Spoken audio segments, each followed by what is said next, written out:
하나님의 말씀은 로마서 12장 12절 말씀입니다. 로마서 12장 12절 말씀입니다. 로마서 12장 12절 말씀을 우리 합독해서 한 목소리로 읽으면 좋을 것 같습니다. 시작. 소망 중에 즐거워하며 환난 중에 참으며 기도에 항상 힘쓰며. 아멘. 이제 몇 년이 지났는데 코로나가 찾아왔을 때 도시에서 도시를 넘어서 또 나라와 나라를 넘어가지고 이 작은 바이러스가 전염이 되기 시작하는데 온 세상을 휩쓸기 시작했죠. 우리나라도 최대한 뭔가 막아보려고 또 온 세상이 막아보려고 했지만 이 작은 바이러스의 침투를 막지를 못했습니다. 우리는 그 당시에 우리의 온통 미래가 빼앗기나? 라는 생각이 들었을 정도입니다. 너무나 두려웠고요.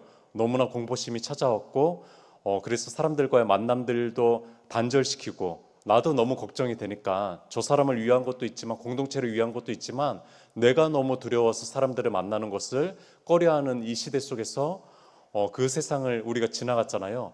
그래서 이제 새로운 세상을 우리가 준비해야 되나? 너무 걱정이 된다라는 생각을 가졌었던 그런 몇 년의 시간이 있었습니다. 엄청난 재난을 경험한 것이죠.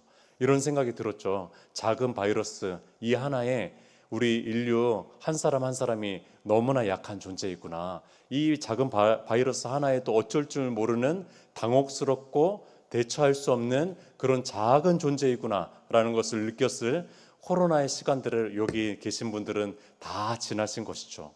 큰 환난, 재난이 찾아왔을 때 우리는 굉장히 당혹하게 됩니다. 원망의 소리가 터져나오게 되고요. 분노가 솟아오르기도 하고요. 때로는 손 하나 움직이지 못할 정도로 깊은 슬픔 때문에 기도조차도 안 나오는 그런 상황으로 우리를 몰아가기도 합니다. 가정의 재난이든 사회적 재난이든 국가적 재난이든 그 재난은요 우리를 너무나 당혹스럽게 한다라는 것입니다. 이런 깊은 슬픔의 감정 가운데 빠져가게 됩니다. 그렇다면은 우리가 이 국가적 재난과 또 사회적 재난과 아니면은 개인과 가정의 재난 앞에 섰을 때 그리스도인들은 어떻게 해야 될까요? 그런 사람들을 우리가 만났을 때 우리는 어떻게 해야 될까요? 오늘 본문은요 바울은 이렇게 권면을 하고 있습니다. 소망 중에 즐거워하며 환난 중에 참으며 기도에 항상 힘쓰며. 이것을 새 번역은 조금 더 명확하게 번역을 한 것 같습니다. 소망을 품고 즐거워하며 환난을 당할 때에 참으며 기도를 꾸준히 하십시오 라고 하면서 사도 바울은 세 가지를 제시하고 있습니다. 무엇보다도 소망을 품어야 됩니다. 그 상황 속에서도 소망을 품어야 됩니다. 그리고 두 번째, 쉽지 않겠지만 그 두 번째, 그 상황에서 고난을 환난을 당하고 있지만 그러나 참고 인내해야 된다고 얘기하고요. 세 번째, 더더 쉽지 않습니다. 그럼에도 불구하고 아무것도 손에 잡히지 않을 겁니다. 그럼에도 불구하고 꾸준히 해야 될 것이 있다면은 기도입니다 라고 얘기하고 있는 것입니다. 바울의 권면의 순서는 이렇죠. 환난의 깊은 슬픔 속에서 소망을 먼저 품는 것, 그래서 이 소망이라고 하는 긍정적인 미래를 바라보면서 환난 속에 있지만 그러나 내가 견딜 수 있는 힘을 가지고, 그러나 그 견딜 수 있는 힘을 가지고 가만히만 있는 것이 아니라, 그냥 견디고만 있는 것이 아니라 기도의 두 무릎을 꿇고 주님 앞에 나아가는 것. 그래서 하나님을 만나야 된다는 거예요. 결국에는 그 시간 속에서도 하나님을 바라보고 하나님을 의지하고 하나님을 만나야 된다라고 얘기하고 있는 것입니다. 소망은 인내, 인내는 기도, 그러면서 기도는 또 소망을 자아내죠. 그래서 이것은 순환 구조처럼 되는 것입니다. 오늘 이 본문을 좀 생각하고 또 재난을 생각했을 때 한 사건이 떠올랐고 또 한 목회자가 떠올랐습니다. 미국에 있는 존 파이퍼 목사님입니다. 2001년 9월 11일 엄청난 대재난이, 엄청난 사건이 발생했습니다. 테러리스트가 세 대의 비행기를 탈취해가지고 세계 무역센터와 미 국방성을 이렇게 자폭을 하면서 그 엄청난 테러를 자행한 그 사건들이 2001년 9월 11일에 발생을 했습니다. 우리 너무 생생하죠. 그렇게 많이 시간들이 지났는데도 불구하고 저도 그 어린 나이에임에도 불구하고 그 뉴스에 나오는 그 소식들이 너무나 생생하게 가슴에 자리 잡고 있었습니다. 3천여 명의 사람들이 죽었고요. 온 세상이 분노했고 온 세상이 울었고요. 온 세상이 떨었던 그 시간들이 있었습니다. 이때 존 파이퍼 목사님께서 기도하시면서 성도들과 함께 기도하면서 이 슬픔에 빠져 있는 국가와 국민들을 위해서 뭘 하면 좋을까 성도들과 기도하면서 생각해낸 것이 3번의 예배였습니다. 3번의 예배. 첫 번째는요, 슬픔의 예배였습니다. 두 번째는요, 겸손의 예배였습니다. 세 번째는요, 우리의 구주요 왕이신 예수 그리스도를 향한 견고한 소망의 예배였습니다. 그러니까 첫 번째는 슬픔의 예배였고, 두 번째는 겸손의 예배였고, 세 번째는 소망의 예배였다라는 것입니다. 이 3번의 예배를 화요일, 수요일, 주일에 기획하면서 이 예배를 드립시다 라고 해서 존 파이퍼 목사님이 섬기는 교회에서 3번의 예배를 드리기 시작합니다. 그 예배를 어떻게 드렸는지는 자료가 전혀 없었어요. 그래서 제가 나름대로 추측하고 묵상하면서 3번의 예배가 이런 예배였을 것이다 라는 생각하면서 오늘 말씀을 좀 나눠보도록 하겠습니다. 첫 번째, 슬픔의 예배입니다. 슬픔을 함께 깊이 공유하는 것입니다. 먼저는 이 슬픔에 대해서, 비극에 대해서, 사건에 대해서 해석해내거나 너무 성급하게 해법을 내는 것보다도 그 비탄에 빠져있는 유가족들과 그 비탄에 빠져있는 온 국민들과 함께 슬픔을 나누는 예배를 드리기 시작했다는 것입니다. 함께 아파하고 함께 고통스러워하고 함께 때로는 분노하는 거죠. 정말로 분노하는 겁니다. 그런 예배를 드렸을 것입니다. 오늘 읽진 않았지만 너무나 유명한 로마서 12장 15절에 즐거워하는 자들과 함께 즐거워하고 우는 자들과 함께 울라라고 얘기하고 있습니다. 이때는 함께 울 때라고 얘기하는 것입니다. 한순간에 가족을 잃은 사람들, 한순간에 일터를 잃은 사람들, 삶의 평안이 완전히 와르르 무너진 그 사람들, 이 수많은 사람들과 함께 울 때라고 얘기하는 것입니다. 큰 상처와 상실감으로 인해서 너무나 고통스러운 이들과 함께 울 때라고 얘기하는 것입니다. 그래서 전도서 3장 4절에도 울 때가 있고 웃을 때가 있으며 슬퍼할 때가 있고 춤출 때가 있으며 라는 얘기가 있습니다. 이때는 깊이 울 때라는 거죠. 이때는 함께 울 때라는 겁니다. 주님께서도 우셨습니다. 복음서에 보면은요, 주님께서 웃으셨다라는 장면은 전혀 나오지 않는데 몇 번에 우셨다라는 장면이 나오고 있습니다. 주님께서는요, 사랑하는 한 개인 앞에, 한 개인의 죽음 앞에서 우셨던 분이십니다. 그 유족들 앞에 우셨던 분입니다. 요한복음 11장에 이런 얘기가 나옵니다. 예수께서 그가 우는 것과 유족들이 우는 거죠. 또 함께 온 유대인들이 우는 것을 보시고 심령이 비통하게 여기시고 불쌍히 여기사 이르시되 그를 어디에 두었느냐 이르되 주여 와서 보옵소서 하니까 예수께서 눈물을 흘리시더라 라고 얘기합니다. 이 눈물은 흐느끼는 눈물입니다.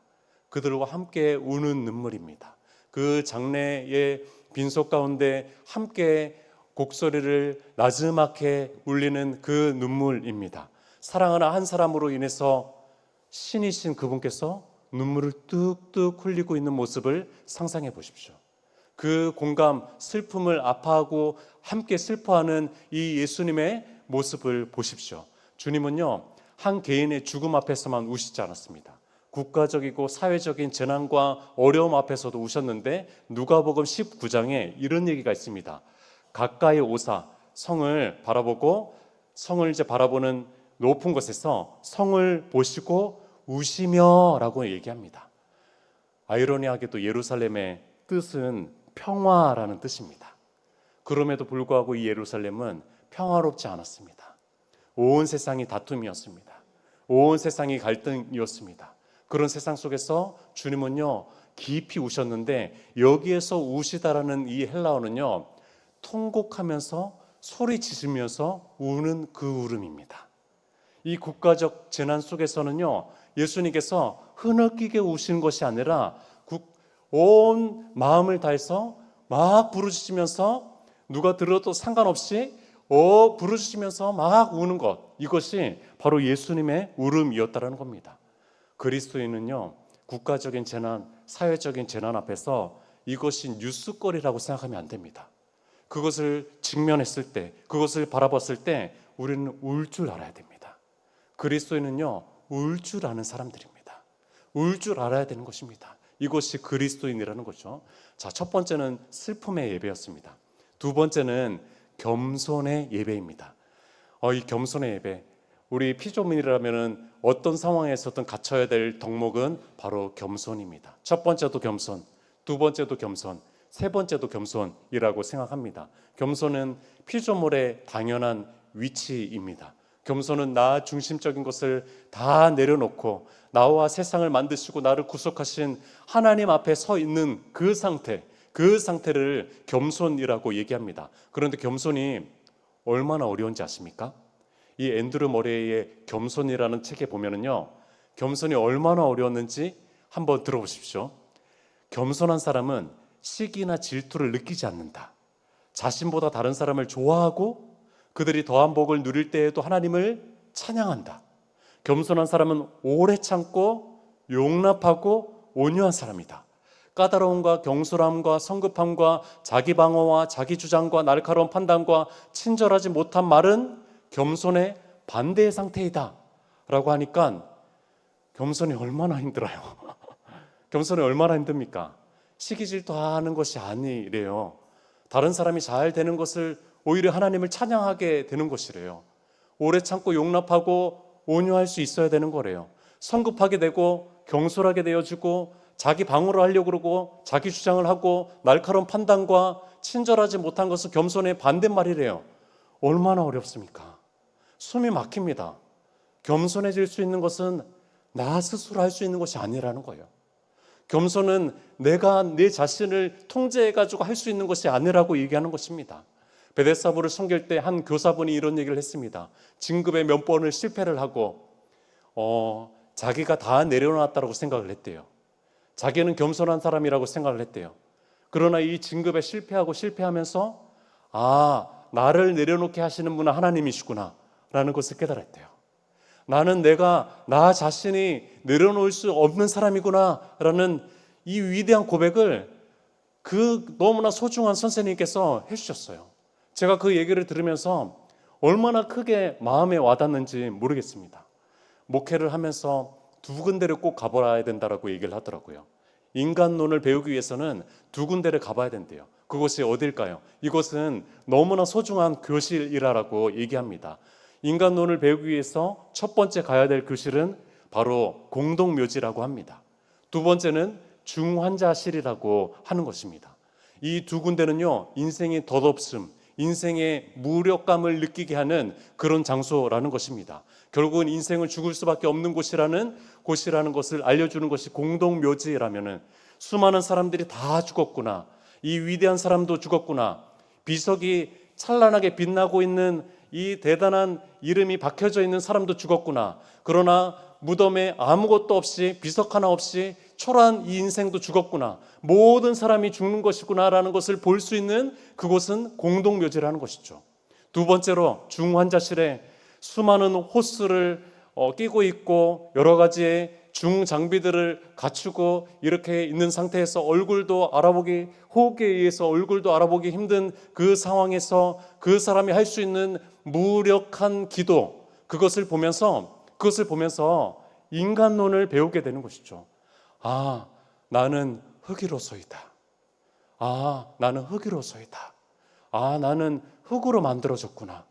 담임 목사님께서 설교하셨던 그 고백처럼 바로 이 흙으로서이다를 깨닫게 된다는 것입니다. 겸손이란 나 스스로 할 수 있는 것이 아니죠.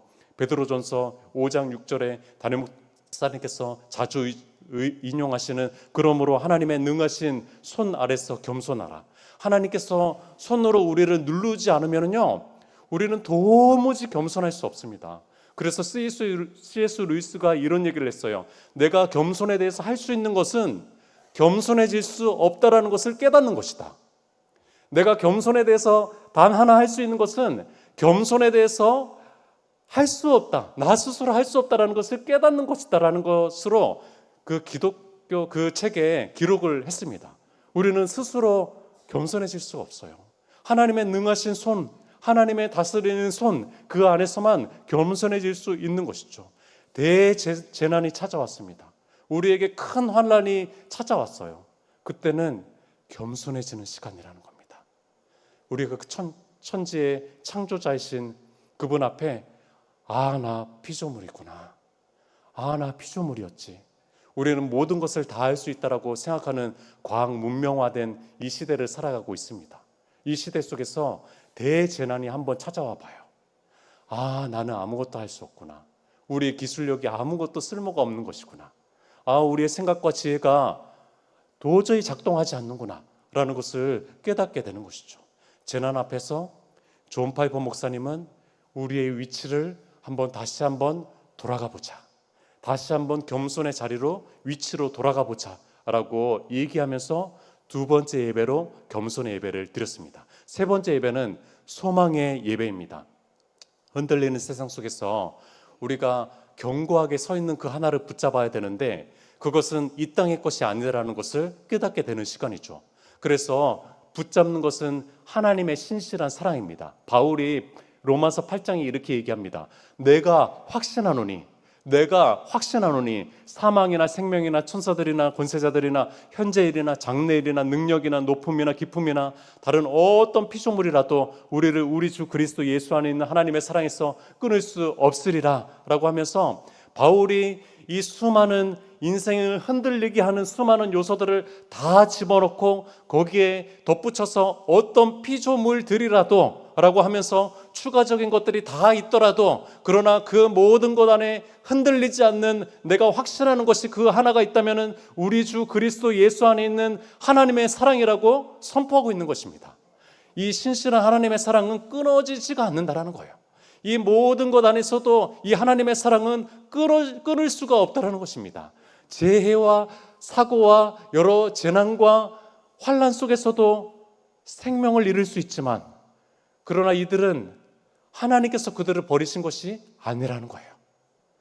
심한 고통을 가질 수 있어요. 심한 질병과 어려움들이 찾아올 수도 있습니다. 그러나 하나님께 사랑받지 못했다라는 증거는 아니라는 거예요. 하나님께서는 여전히 사랑하고 계시는 겁니다. 하나님의 사랑은 포기를 모릅니다. 하나님의 사랑은 당신의 백성들을 사랑하는 그 사랑은요 끊어지지 않는다라는 겁니다. 하나님의 사랑은 재난을 통해서라도 승리하는 사랑이라는 것입니다. 엄청난 재난과 환난 속에서 우리는 의구심은 가질 수가 있지만 의심을 하지 말아야 될 것은 하나님의 사랑입니다. 우리가 잘 모르기 때문에 그러나 이런 것들을 질문하고 던질 수도 있지만 그러나 의심하지 않아야 될 것은 하나님의 신실한 사랑이라는 겁니다. 놀랍게도 주님 안에 있다면요 결국 우리는 해피엔딩입니다.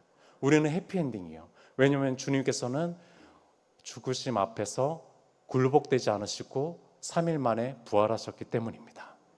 죽음도 그 죽음의 원인인 죄도 그 죄를 조장하는 사탄의 권세도 그 사탄의 손아귀에 있는 이 세상과 이 세대도 2000년 전의 로마 제국도 사내들이 공의회도 제사장들도 바리새인들도 서기관들도 환난이나 공고도 박해도 현재일도 장래일도 어떤 능력도 그 어떤 피조물도 그분을 좌절시키지 못했습니다.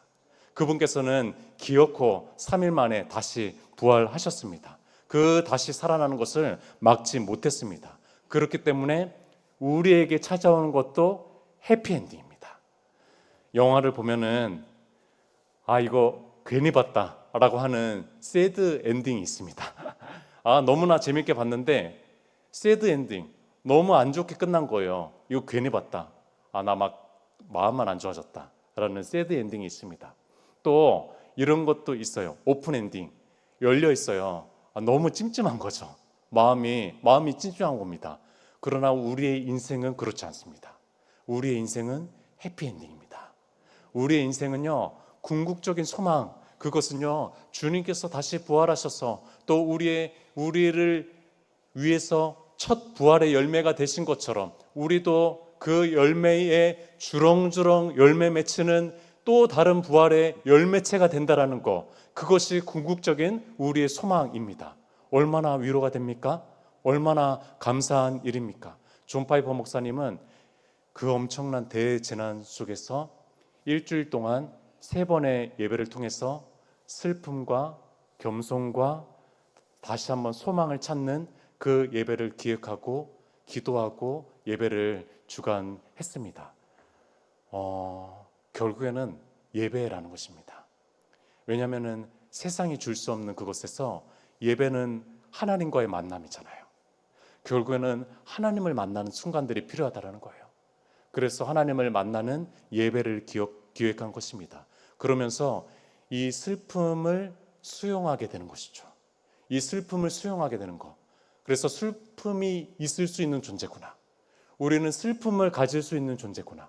우리는 이 땅에서 슬픔을 지나야만 되는 존재구나 라는 것을 깨닫게 되는 것이고, 두 번째는요, 이것을 해석하게 되는 것이죠.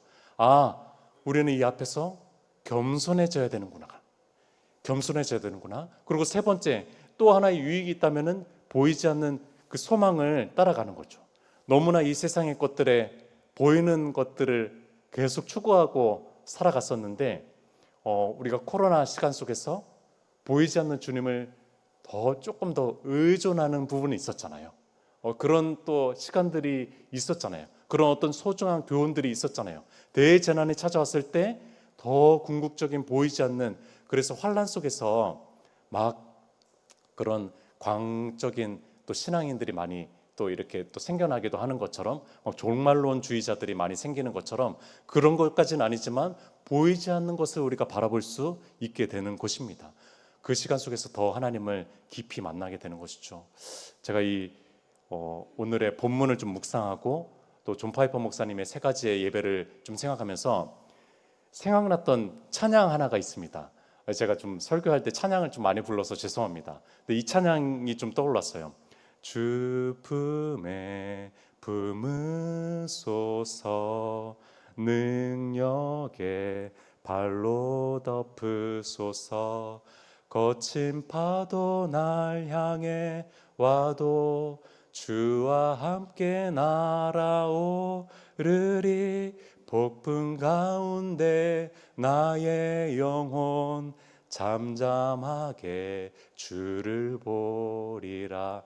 이 찬양이 왜 떠올랐냐면요, 이 찬양의 영어 원제가 스틸이라는 원제를 가지고 있습니다. 스틸, 이것은 여전히 아니면 멈춰있다, 여러 가지 뜻이 있는데 3가지의 뜻이 있습니다. 첫 번째는 계속 그 상태를 유지한다라는 뜻이 있어요. 그래서 그리스도인들은 기뻐하는 사람들입니다. 그리스도인들은 감사하는 사람들입니다. 그 기쁨과 감사를 재난과 환란 속에서도 유지하게 한다는 거예요. 스틸, 그래서 유지하게 하는 것이죠. 이 환란과 어려움 속에서도 우리는 스틸 할 수 있는 거예요. 우리는 유지할 수 있는 겁니다. 우리는 그 상태를 유지할 수 있게 되는 겁니다. 그래서 두 번째 뜻이 있는데, 두 번째 뜻은 멈추어 서고 정지하는 겁니다. 그래서 우리 스틸 사진이라고 하잖아요. 영상이 아니라 스틸 사진, 착착착 찍는 스틸 사진이라고 하잖아요. 멈춰 있는 겁니다. 멈춰서서 주님을 바라보는 겁니다. 멈춰서서 막 난리의 법석이 아니라, 막 소란스러워지는 것이 아니라, 막 요동하는 내 마음은 있지만, 그러나 내가 주님 앞에서 멈춰서 가지고 주님만 고정하고 북극성이신 움직이지 않는 그 분을 계속적으로 바라보고, 태양이 보이지 않을 때도 태양이 떠 있는 것처럼 그분을 계속 바라보는 스틸을 하게 되는 것이죠. 마지막 스틸, 이 마지막 뜻이 있는데 그럼에도 불구하고입니다. 또 하나의 뜻은 그럼에도 불구하고라는 뜻이 있습니다. 이 뜻은요, 이런 것이죠. 내가 이런 상황에서도 불구하고 나 이것만큼은 하고 싶습니다. 꾸준히 기도하는 겁니다. 꾸준히 항상 기도하는 것입니다. 이것이 필요합니다. 스틸, 주님께서는 우리를 향해서 스틸 하기를 원하십니다. 주 품에 거하면서 그 안에서 주시는 하나님의 은혜와 하나님의 소망과 하나님의 또 사랑을 우리가 느끼기를 바라는 그 시간이 재난과 환난과 공고와 핍박과 어려움의 시간이라는 사실을 꼭 기억하셨으면 좋겠습니다. 그 시간은요, 하나님이 우리를 더 사랑하기로 작정한 시간입니다. 우리 함께 기도했으면 좋겠습니다. 우리 가운데 찾아오는 이 인생 속에서의 환난과 국가적인 슬픔과 사회적 재난들, 이것이 발생하지 않으리라고 우리가 상상할 수는 없는, 생각할 수 없습니다. 우리의 삶 속에서 우리가 주님을 더 바라보고 주님을 의지하고 또 이 로마서 12장 12절의 말씀을 또 기억하면서 우리에게 주시는 하나님의 음성을 따라서 오늘도 함께 기도했으면 좋겠습니다. 주여 한번 외치고 기도하도록 하겠습니다.